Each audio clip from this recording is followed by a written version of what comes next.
Déjeme saludar en este espacio libre como el viento a tres amigos. A Renata Turrent, analista política, usted la ve y la escucha todos los sábados aquí en Sin Censura de 1 a 2 de la tarde. Querida Renata, ¿cómo estás? Muy buenas tardes, muy buenas noches. Hola, querido Vicente, ¿cómo estás? Hola a todo el auditorio que nos acompaña hoy. Qué gusto estar por acá. Pues vámonos con la mesa de diálogo porque hay muchos temas, querida Renata. También saludo allá en Chihuahua a Marcelino Gómez Brenes, delegado del gobierno federal en aquel estado. ¿Cómo estás, Marcelino? Vicente, buenas noches Renata, aquí a la orden desde Chihuahua. Muy bien, pues vamos a entrarle. Vamos también a esperar que en cualquier momento se incorpore a esta mesa de diálogo Elisa Godínez, doctora en antropología y profesora de la UNAM, amiga de esta familia Sin Censura. Está resolviendo algunas situaciones con su internet. Ah, ya está. Vamos a ver si ya la tenemos.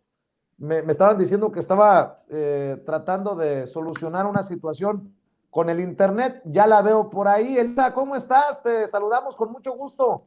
Hola Vicente, buenas noches. Hola Renata. Hola, se me fue Marcelino, tu Marcelino. Marcelino, perdóname, es que estoy con este rollo del internet. Buenas noches a todos. Oigan, pues a ver, ¿por dónde le entramos? A ver, ¿por dónde le entramos a esta mesa? Bueno, le entro por las campañas que se vienen o que ya están contra el presidente Andrés Manuel López Obrador, al que tachan de mentiroso, al que tachan de llevar las riendas de un gobierno que no sirve para nada. Estaba viendo las campañas del PRD que son verdaderamente asquerosas. Dice el PRD López Obrador omitió mencionar que su llamado combate a la corrupción no toca a sus familiares y amigos, incluso cuando son responsables de tragedias tan grandes como el colapso de la línea 12. Fue una farsa de informe. Luego escriben, lo expuesto por López Obrador no corresponde a la realidad que vivimos día a día, millones de mexicanos y mexicanas, y que a lo largo de 3 años hemos visto incrementos en los precios de la canasta básica debido a su pésimo manejo de la economía. Fue una farsa de informe. No sé si ustedes ya más o menos vayan percibiendo por dónde viene una farsa de informe. A ver, 3 años y todavía le duela a quien le duela, le pese a quien le pese, Renata, vienen otros 3 años más. Exactamente. Y empiezo además diciendo que lo que está diciendo el PRD es una mentira o un comentario muy ignorante. Hablan de el incremento en el precio de la canasta básica, es decir, la inflación, y esto no lo controla el gobierno federal, sino el Banco de México. Entonces, y AMLO no controla el Banco de México, es autónomo. Entonces, de hecho, el único mandato del Banco de México, a diferencia de otros bancos centrales en el mundo que tienen doble mandato, el de controlar la inflación y promover el crecimiento económico, el Banco de México tiene un solo mandato que es controlar la inflación. Y tiene buenas razones para tener solo un mandato, eso no necesariamente es una crítica, ¿no? Se puede debatir, pero bueno, nada más para decir que esto no tiene nada que ver con el gobierno federal, es una mentira o un comentario muy ignorante, me parece más la primera que la segunda. Eso nada más como para aclarar las mentiras del PRD. Y sobre lo que preguntas de que le quedan 3 años, es exactamente, ¿no? Yo empiezo diciendo que el balance que yo hago de estos 3 años es que nos tocó el peor momento, una pandemia que no pasaba algo similar en 100 años, nos tocó el peor momento con el mejor gobierno y que creo que el hecho de haber tenido al gobierno de López Obrador al frente de esta pandemia salvó muchas vidas, a pesar de que dolorosamente se perdieron muchas y no colapsó la economía, ¿no? Hace un par de días estuvo el todavía secretario de Hacienda con Zuckerman hablando de todo el esfuerzo que se había hecho para mantener las finanzas públicas sanas durante esta pandemia y fue un trabajo realmente excepcional el que se hizo desde el Ejecutivo. Vaya, hasta Zuckerman le aplaudió, ¿no? Al final de la entrevista hasta Zuckerman quedó, digamos, asombrado del trabajo que ha hecho Herrera durante el tiempo que ha sido secretario y que ahora afortunadamente va al Banco de México. Entonces, creo que en cuestión de económica, al final de cuentas, el presidente aguantó muchísima presión de los dos lados, de esta izquierda como izquierda gourmet, que le llaman algunos compañeros de YouTube, que lo estaban presionando a que hiciera una reforma fiscal, y por el otro lado la derecha presionándolo para que se endeudara, para que rompiera una promesa de campaña, y no hizo ni una ni otra. Mantuvo su promesa de campaña de no endeudarse y de no subir impuestos, pero hábilmente hicieron una recaudación magnífica que no habíamos visto nunca, que fungió como una reforma fiscal sin hacer una reforma fiscal. Entonces creo que el manejo de las finanzas durante este tiempo tan duro fue fantástico.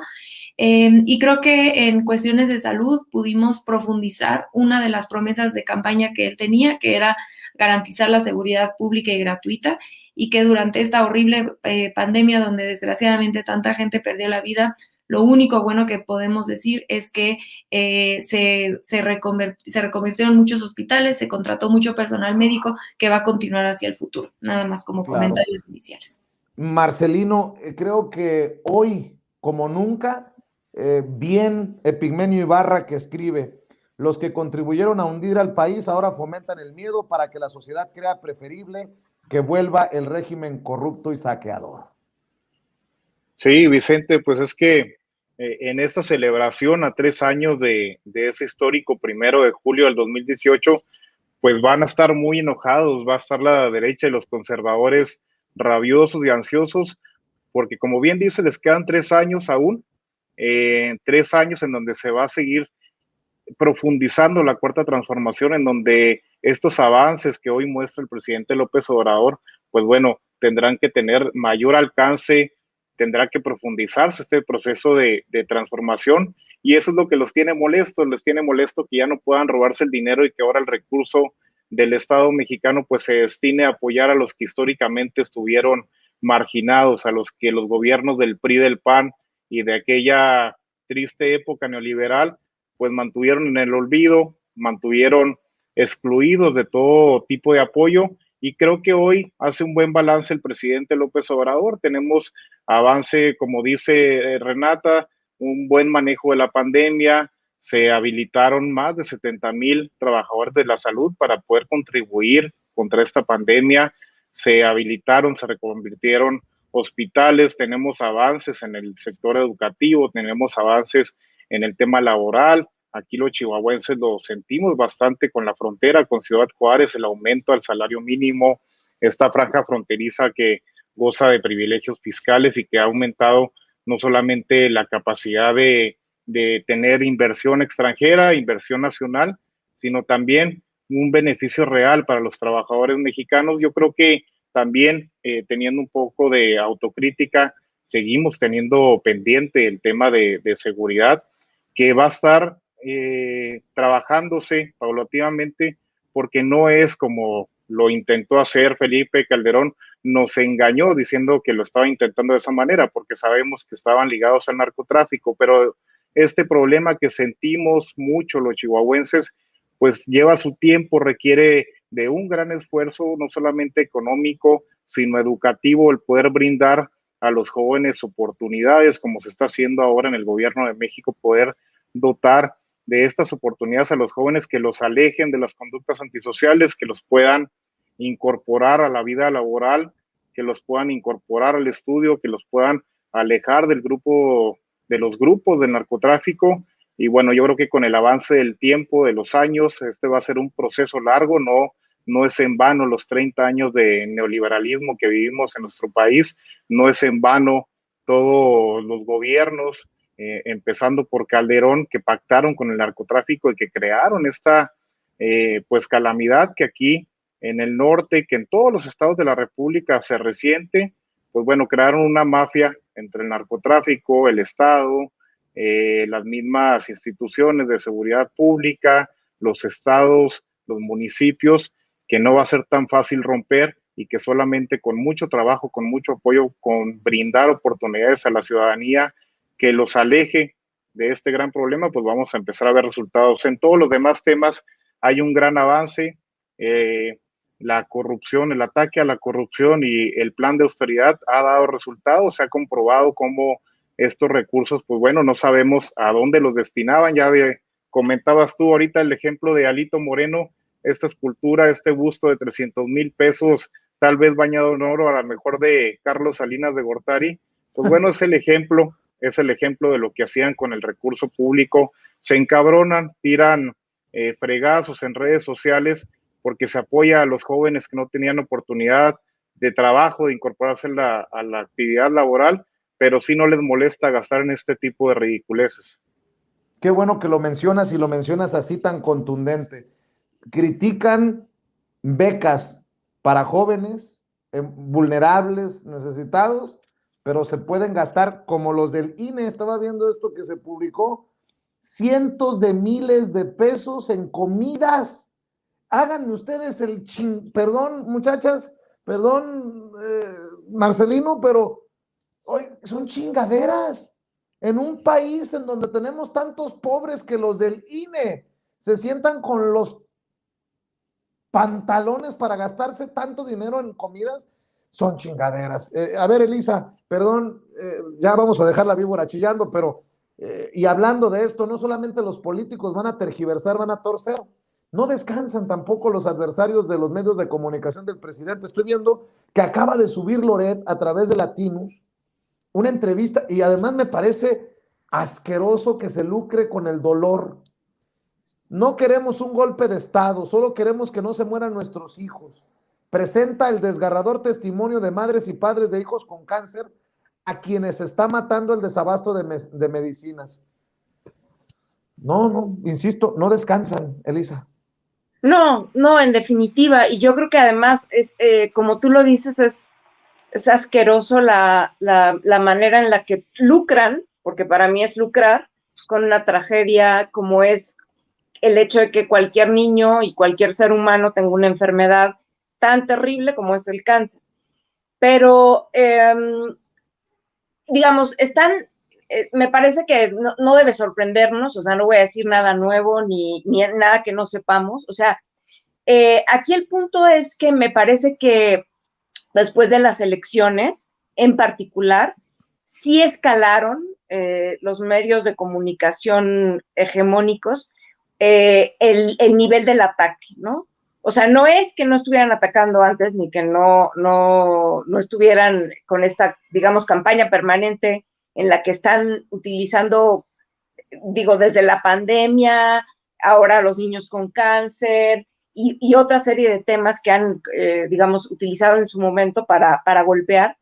Pero de manera especial yo sí he notado que en las últimas semanas, especialmente a partir de, digamos, de las elecciones, después de las elecciones, este ataque sí se ha incrementado, ¿no? Me parece que sí, obviamente están llevando a cabo, digamos, una campaña más sofisticada, y desafortunadamente aquí no es que yo quiera, digamos, hacer una crítica sin fundamento o algo así, pero sí me parece que están aprovechando ciertos huecos, ciertos momentos y algunas pequeñas o grandes fallas de comunicación que creo que bien podría el gobierno tomar desde antes en sus manos y evitar de algún modo que se escalara a este nivel. El tema de los niños con cáncer y, digamos, todo este tema del desabasto de medicamentos es un problema complejo. Y cuando digo complejo me refiero a que no tiene una sola causa, o sea, son varias causas. Es una cosa que ha venido, digamos, construyéndose en términos discursivos, pues por supuesto la oposición lo retoma y lo aprovecha, pero digamos, el hecho mismo proviene de una situación que tiene que ver con la transformación que se ha llevado a cabo en este sexenio, y es haber implementado la reforma a todo el tema de la adquisición de medicamentos, ¿no? Y me parece que eso es lo que se pierde de vista en este contexto, ¿no? Y se va juntando y se va haciendo una bola de nieve en donde claramente, bueno, sale Loret y sale Denise Merker todas las noches entrevistando a unos niños, pero la verdad de las cosas es que esto es un problema que tiene muchas aristas y que de repente me parece que está faltando una mejor manera de comunicar con claridad lo que está pasando. Pero aún así, o sea, lo que vimos el fin de semana pasado fue muy elocuente de cómo son capaces de hacer, incluso en una explicación larga, en una entrevista larga que le hicieron al doctor López-Gatell en el programa de Los Moneros, ¿no? En donde sacaron de contexto la frase, una de las frases que él dijo, de una larga explicación que dio al problema. Y de ahí se agarraron, ¿no? Entonces, ante eso, me parece que el gobierno sí tendría que tener claro que en temas tan sensibles como estos, tiene que hacer un esfuerzo doble, o sea, redoblar el esfuerzo para comunicar de una manera muy, muy, muy asertiva, muy clara. Y bueno, yo no soy experta en comunicación, pero sí hacer todo lo posible para que quede claro. Ya sabemos que esta gente no se va a detener, pero sí hay una obligación, me parece, de dejar todavía más claro el origen del asunto y la situación, que no es que todos los niños o que todas las personas que están padeciendo esta horrible enfermedad estén sin atención. O sea, eso es una mentira, ¿no? Y me parece horrible que se lucre con eso, pero hay que reconocer que nos falta ahí un poquito de apoyo en la comunicación.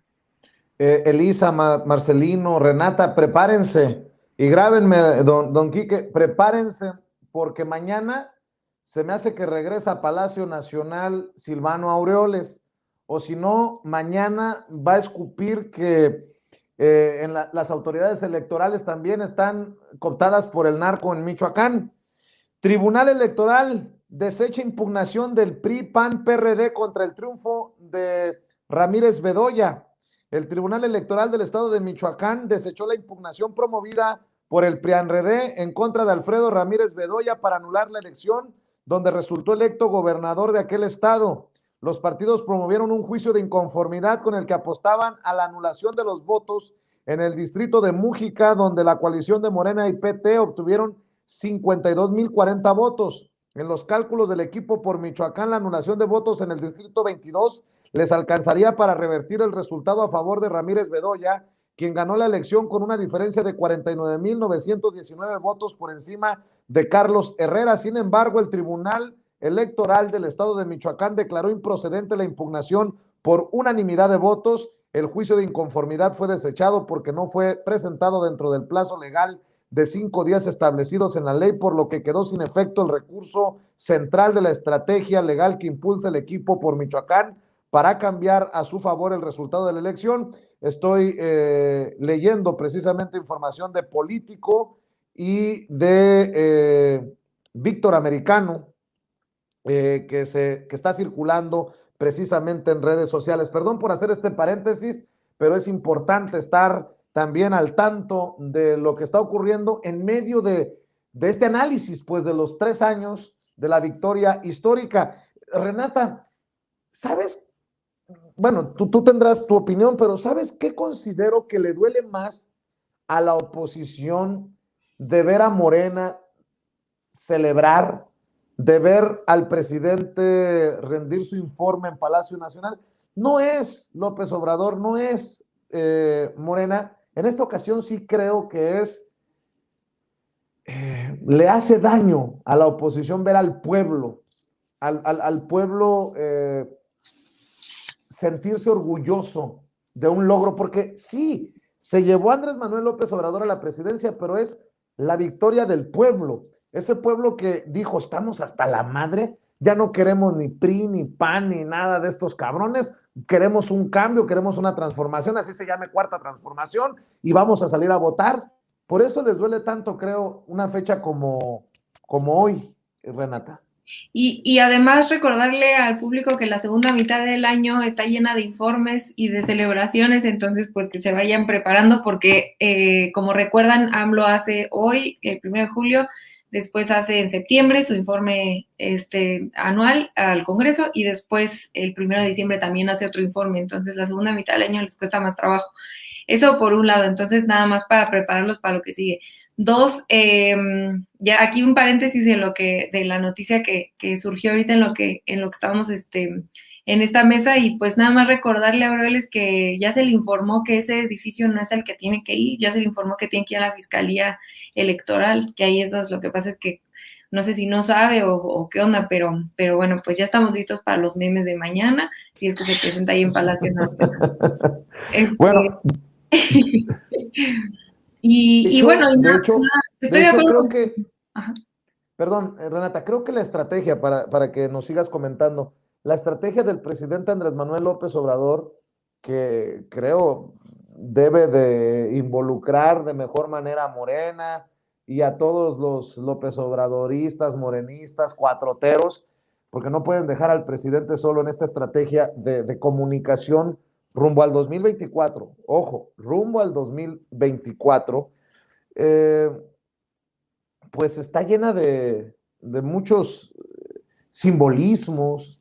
De hecho, el informe es un simbolismo. El quién es quién es un simbolismo. Pero yo sí creo que ha faltado que el movimiento respalde de mejor manera al, pues al primer mandatario, al presidente, Renata. Yo quizá más que el movimiento, creo que el entendimiento que yo tengo de ese respaldo o falta de respaldo, definitivamente creo que se debe a la pandemia y espero que conforme vayamos saliendo de esto podamos regresar a las calles y que los festejos, por ejemplo, el de hoy hubiera podido ser en el Auditorio Nacional, perdón, en vez del Auditorio Nacional en el Zócalo, el el grito, y poder, que la gente pueda estar siguiendo al presidente como sucedió el primer año de gobierno antes de la pandemia. Pero sí, creo que siendo autocríticos, como dices, creo que hace falta internamente como partido y en algunas ocasiones, en algunos congresos locales y el Congreso de la Unión, pues sí, estar más, sobre todo en congresos locales quizá, más alineados con, pues con los estatutos del partido, ¿no? Que es el partido que construyó el presidente. Eso sí, estoy de acuerdo y creo que debe ser una autocrítica que tenemos que tener. Marcelino, tú estás en Chihuahua.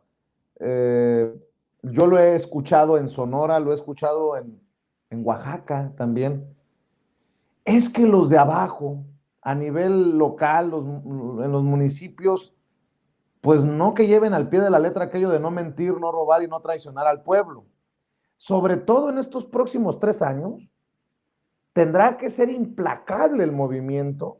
Incluso yo creo que debería de llevar al presidente en caso de que existan situaciones, exhibir a gente del movimiento que no esté acatando esto porque mucho tendrá abajo repercusión rumbo al 2024 ver que sí se está cumpliendo. Yo tengo datos de que hay lugares en donde no se ha cumplido cabalmente, pero sobre todo toma relevancia, sobre todo rumbo al 2024, o cómo ves la cosa.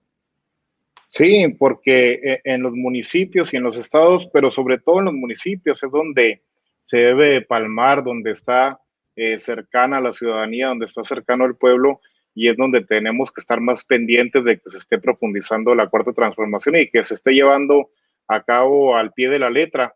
Pero para eso la importancia del movimiento y la importancia de la gente, del pueblo organizado, porque ya lo habíamos comentado, Vicente, el gobierno, esta administración del presidente López Obrador, esta cuarta transformación, impulsa la transformación del país, impulsa estos cambios necesarios para que la gente pueda vivir en un estado de bienestar.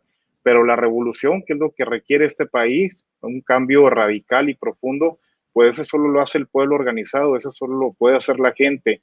El presidente López Obrador, en las mañaneras, en cualquier espacio donde se pueda comunicar con la ciudadanía, siempre da este tipo de mensajes llamando a la ciudadanía a organizarse, llamando al pueblo a profundizar este tipo de cambios, a organizarse. Un ejemplo claro es la consulta. Bueno, él dice, yo me abstengo de participar, ya conocen mi opinión, ya conocen que estoy por darle vuelta a la página y seguir trabajando, pero será el pueblo quien decida si se organiza, si se logra, como ya se logró, poder llevar a cabo esta consulta y ahora si se logra que sea vinculatoria, pero es el tipo de mensajes que alienta a la población, que alienta a la ciudadanía a participar, porque bueno, pues la estructura gubernamental no puede llevar a cabo un proceso de transformación solo con la administración, solo con el poder del Estado. Requerimos y para poder lograr cambios profundos que se mantengan al pasar de los años, pues bueno, que la ciudadanía y que el pueblo reactive este movimiento que en muchos municipios, que en muchos estados, pues no tiene representantes, digamos, muy afines al presidente, a la cuarta transformación, sino que también pues andan por ahí muchos chapulines y muchos convenencieros que se subieron a esta ola del movimiento, que se subieron desde el 2018 o ahora en el 2021 y que aprovechan pues el crecimiento de la figura del presidente, del buen trabajo que se ha hecho desde el gobierno federal para seguir buscando fines personales, para poderse seguir enriqueciendo, para poder seguir en el poder, tal vez en espacios pequeños, tal vez en municipios que no representen porcentualmente mucho para el país, pero sí que requieren, por ejemplo, aquí en la sierra, en Chihuahua, pues que requieren de toda la atención, de todo el apoyo del gobierno federal. Así es, Elisa. Insisto yo con los que odian al presidente. Hoy el presidente en su informe habla de que, de acuerdo a una encuesta que se hizo, el 72% de los mexicanos ven con buenos ojos, ven aprobatoriamente, satisfactoriamente el trabajo del presidente Andrés Manuel López Obrador. Pero pues hay siempre estos personajes, insisto, no por darles vuelo, pero sí son ruidosos y sí han de tener sus 100, 200, 500, 1000 seguidores en radio o en televisión o en redes. Pedro Ferriz dice, si te tardas 14 años en acabar la carrera, se puede entender que piensas en un 6.7 como buen promedio sobre 10, porque el presidente dijo, estamos bien calificados del 0 al 10, sobre tan bien o mal hace su trabajo, dijo que recibió una calificación del 6.7. Pues, mira, perdón por mis formas, pero son tan pendejos que no entienden lo que escriben. 6.7 significaría tener una aprobación del 67%, y en política tener un 67% es una avalancha. Tendría más incluso que el 1 de julio del 2018, si recuerdo bien, Elisa. Sí, a ver, esta gente siempre va a aprovechar, digamos, su propia ignorancia, ¿no? Para exhibirse como son, ¿no? Son muy burdos, ¿no? Entonces, no, a ver, definitivamente que no es que minimice, digamos, el efecto que tienen, porque bueno, el problema es que los tenemos que padecer 24 horas al día, 7 días a la semana, los 365 días del año. O sea, no descansan, ¿no? Yo un poco he repetido, no sé si aquí y en algunas otras ocasiones, en otras mesas, en otros espacios, que este gobierno no es un gobierno, digamos, que haya llegado en condiciones normales y que gobierne, digamos, en condiciones, no sé si normales, pero tradicionales a lo que era este país. O sea, la llegada de Andrés Manuel López Obrador a la presidencia de la República hay que leerla también en términos históricos. Y cuando digo en términos históricos me refiero a hacer una revisión elemental del pasado reciente y no tan reciente. Este país venía de no solo décadas de un modelo neoliberal que se encargó, digamos, de destruir al país, de destruir los pocos pilares que quedaban, digamos, de este Estado posrevolucionario, haciendo alusión, digamos, a estas transformaciones a las que siempre Andrés Manuel López Obrador está recordando, digamos, o recuerda permanentemente, digamos, esta tercera transformación que fue la Revolución Mexicana, y prácticamente no habíamos tenido un presidente con tendencia progresista y de izquierda en los últimos 80 años, o por ahí. El último presidente que tuvo esa tendencia de manera clara fue Lázaro Cárdenas. Eso en primer lugar. En segundo lugar, además del neoliberalismo y de este hecho, el pueblo de México llega al 2018 y sobre todo, digamos, la parte del pueblo de México que ha venido luchando en las últimas décadas de manera consistente venía de varias derrotas, y cuando digo derrotas no quiero que se me malentienda, ¿no? Quiero apelar al hecho de que fueron por lo menos 2 grandes fraudes electorales, el del 88 y el del 2006, que de algún modo minaron mucho nuestra autoconfianza y minaron mucho, digamos, esta idea, a ver si puedo expresarla así, de creer en nosotros mismos, en ser capaces de ver que somos capaces de ganar, de obtener victorias, ¿no? Y entonces, por eso el significado del 2018 para mí es tan fuerte, ¿no? Y por eso siempre me gusta hacer cada tanto una recapitulación histórica de esto, porque solo así podemos comprender, ¿no? Primero, la trascendencia de este momento, y en segundo lugar, entender que claramente este golpeteo que al que asistimos permanentemente, pues obedece a que estas personas son los personeros, ¿no? De mayor o menor categoría, de todos los intereses que se vieron afectados con este triunfo, ¿no? Ahora, yo solamente querría decir esto a propósito de lo que tú preguntabas hace rato a mis compañeros de mesa, cómo pensar y cómo vislumbrar el futuro de todo esto, sabiendo que, bueno, la transformación del país no se da de la noche a la mañana, ni siquiera en un sexenio, ni siquiera con un sexenio encabezado por un fuera de serie como es López Obrador. Todavía cambiar la cultura política de este país nos va a costar tiempo. Yo sé que hay mucha gente o algunas personas que han montado en el movimiento y que no comprenden la trascendencia histórica y la importancia de haber llegado a la presidencia, de haberle hecho un boquete a ese sistema que estaba prácticamente cerrado y que no nos iba a permitir llegar. Pero yo sí confío precisamente en la gente, ¿no? Confío en las bases, confío en la militancia, confío en la gente que incluso aunque no es militante del partido de Morena necesariamente, pero que ha estado acompañando todas estas luchas a lo largo de todos estos años. Y a esa gente no se le olvida, esa gente tiene memoria, y a esa gente es a la que hay que no olvidar, a esa gente es a la que hay que acompañar, y a esa gente es con la que hay que dialogar.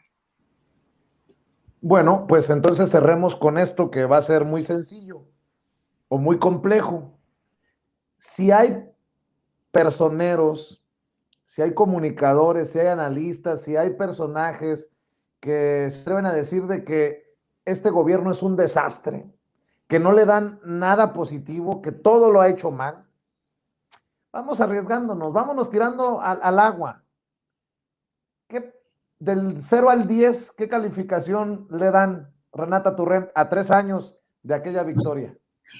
Yo le voy a dar un 10 y no quiero que me acusen de foca aplaudidora. Voy a decir por qué. Porque creo que un análisis político no se puede hacer al vacío. Entonces, si yo califico al vacío, pues sí diría, bueno, no es perfecto el gobierno. Pues por supuesto que no hemos tenido errores, pero creo que comparando con otro, digamos, si lo hiciera al vacío, pues le daría un 9, un 9. Pero comparando con otros gobiernos de los años que yo tengo de vida, es obvio que para mí es mucho más cercano a 10. Bueno, Marcelino. Un 10 al presidente, Vicente, un 9 a la administración en general. Nos faltan detalles, tenemos cuestiones que solucionar y que el tiempo nos va a dar ese espacio para solucionarlos. Un 10 a los programas sociales en América Latina, en los procesos de transformación más profundos que ha habido en América Latina, ninguno cuantitativamente como el de México, ninguno con la cantidad de beneficiarios, de adultos mayores apoyados, de personas con discapacidad, de jóvenes becados para estudiar. Entonces ahí sí, un 10 para el gobierno de México, y pues a seguir trabajando. Quedan 3 años, van a seguir llorando los ardidos, llorando los conservadores, y no solamente 3 años, yo creo que como mínimo se van a tener que esperar hasta el 2030. Elisa. Híjole, bueno, qué pregunta. Yo a mi presidente le pongo 10, por supuesto, Y coincido con Marcelino, yo creo que al gabinete no le pongo el 10, no porque no confíe, pero sí creo que hay que redoblar esfuerzos y en algunas áreas me parece que sí hay que trabajar un poco más intensamente. Igual al partido, no le pongo 10, ¿no? Le pondría al partido, no sé, un 8, al gabinete le pondría un 9 y por supuesto mi presidente 10. Bueno, pues mi querida Renata Turrent, ¿por qué no cerramos invitando a la gente para que te vea, te escuche, conducir el espacio que tienes y que has construido en Sin Censura TV, en Sin Censura Media y en Sin Censura Presenta todos los sábados de 1 a 2 de la tarde y también para que te apoyen en redes sociales? Sí, claro que sí, Vicente. Pues si me pueden acompañar el sábado a la 1 de la tarde, vamos a estar hablando de los medios de comunicación y del quién es quién de las mentiras, así como lo que sucedió en Hidalgo ayer. Entonces, si nos pueden acompañar en Sin Censura TV, Sin Censura Media, Sin Censura Presenta a la 1 de la tarde todos los sábados. Y a mí me pueden encontrar en @rturrent o rturrent en Twitter, Instagram y Facebook. Muy bien, Marcelino. Un abrazo, Vicente. Nos estamos viendo que estamos en Chihuahua a la orden y estamos en las redes sociales como Marcelino Gómez Brenes, Facebook, Twitter, Instagram y YouTube. Muy bien, y Elisa, ¿a ti cómo te encuentran? ¿Dónde te apoyan? Me pueden encontrar en Twitter como @tanit con TA, 3 Ns y T. Y mi nombre, Elisa Godínez Pérez, en Facebook. Y un saludo a mis compañeros de mesa y a ti, Vicente. Les mando un abrazo fuerte. Bueno, yo nada más para cerrar, como a mí no me preguntaron qué calificación daba, simplemente lo voy a dejar así. La idea que yo tengo de lo que estamos viviendo en México lo puedo encapsular en la emoción de mi tío, que ya recibió su primer cheque como adulto mayor. Ese tío que trabajó toda su vida, que se la partió y que ayer, antes de que yo saliera a la frontera, me dijo emocionado que ya le había llegado su apoyo para adulto mayor. O el orgullo que veo en la cara de mi prima, que es una persona, una mujer con discapacidad, que se siente también emocionada, orgullosa de que por primera vez, desde que llegó Andrés Manuel López Obrador a la presidencia, le llega su apoyo para ese sector vulnerable.